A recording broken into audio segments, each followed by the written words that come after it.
Hey guys, welcome back. Your very own wellness enthusiast here. Welcome back to the channel. Thank you for all of your views. Thank you for taking the time to come on and also for sharing some of the videos. I appreciate that. I also wanted to do a quick video with you guys right now. The topic for today, don't mind the swag. Having crazy hair day, so hat days or lifesavers. But real quick, I feel a little inspired and I wanted to make this video. Maybe I should take this off, it'd be a little bit better. So I wanted to make the video to talk about technology and young children, toddlers, or even younger than toddlers. Very concerning, you guys. I know we all know this, that it's not good for them. More than an hour a day is too much for them.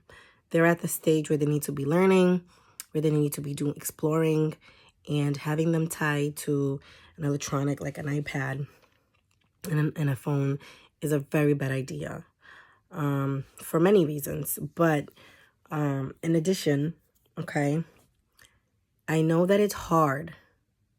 I understand that it's really hard when you're out with them at an appointment or you're out with them at a restaurant or wherever you are, that you need them kind of to be like, staying still and focused because you're either having an adult conversation or you need to keep them safe or contained.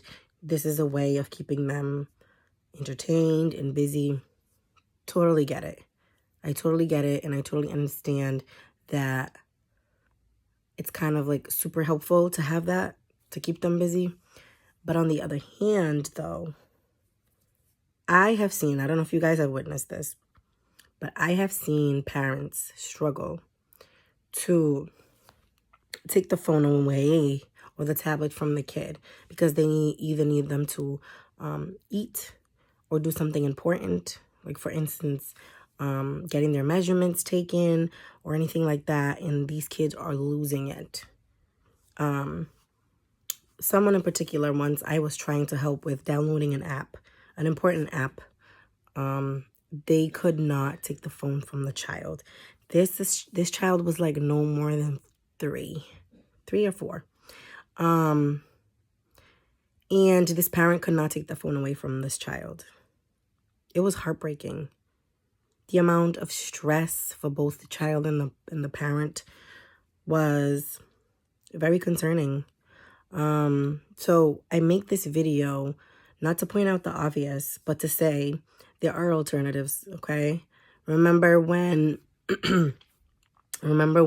we had coloring books for kids? Remember when we had cute little puzzles or those cute books that you can get from Barnes and Nobles where they can play with the little characters in the book? There are so many things, you guys, that we can use for these little guys to keep them entertained.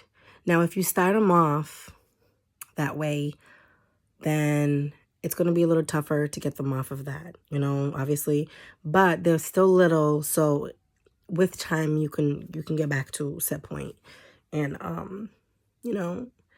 think of us adults. A lot of times we're addicted to our phones and our devices.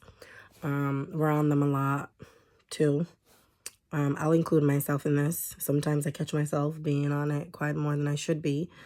So if we're old enough and we know how to regulate ourselves and our emotions, and we're having a hard time, never mind a small child who is becoming so dependent on it and just is having so much fun on that, and then you just take it away,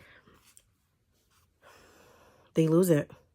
And it's concerning, So basically the point of this video is just to bring in awareness and reminder that there are so many other things out there that we can use to keep our kids busy and focused. And we got to go back to how things used to be. Just think of the times where there were no tablets or no phones and these kids were doing other things. We have to try, because we're setting them up for failure later. What are they going to do when they go to kindergarten? What are they going to do when they go to school? They're not going to be able to focus and learn because they're used to being stimulated so much. Don't get me started on that Coco Melon. They get so stimulated that if someone is explaining something boring to them, they're not going to be able to follow along and catch on. And then what we're going to do, we're going to turn around and say, this child has ADHD. You see the problem with that? I know that people may take offense to this last thing I just said, but let's be realistic, right? Because a child who's used to those short videos, what do they call the shorts? My son likes those. He's 8 and he likes to watch them. And I'm constantly making sure that that's very limited. I don't want to not let him have access at all, because that would be a tad bit much. But it has to be controlled, and it has to be kind of like, okay, this is how long I think is safe and okay. This is just going to be a treat or earning it. You know, something along those lines. But yeah, let's be mindful. It's scary. It's heartbreaking. We have to be very, very intentional. Alrighty, that's all I had for this one.